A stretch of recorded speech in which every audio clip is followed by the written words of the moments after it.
দাওয়াতকে ডেকেছে? হ্যাঁ, সবাই বসে খাচ্ছে, তুমি ঘরের মধ্যে কি করছো? না, এমনি রুমে বসেছিলাম। আচ্ছা ঠিক আছে, এসো বসো বসো, আমরা একসাথে খাবো, আসো। বাবা, আপনারা খেয়ে নিন, আমি পরে খেয়ে নিন। বসতে বলছি না তোমাকে আমি, বসো বসো, একসাথে নাস্তা করবো, বসো। হ্যাঁ দাঁড়াও বাবা, আমি ওর সাথে বসে খেতে পারবো না। আকাশ, আমি তোকে কি বলেছিলাম মনে আছে তো? কেন ভুলে যাব? তুমি আমাকে বলেছো ওকে যদি আমি ডিভোর্স দেই তাহলে তুমি আমাকে ত্যায্য করো। আমি তোকে ডিভোর্স দিচ্ছি না, কিন্তু তুমি কিন্তু এটা বলো নাই যে ওর পাশে বসে আমাকে নাস্তা করতে হবে।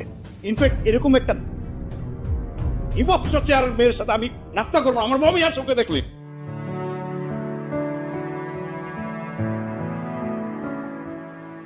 আমিও ওর সাথে বসে খেতে পারবো না, আমার কেমন যেন লাগে। আকাশের মা, তুমি এসব কি বলছো?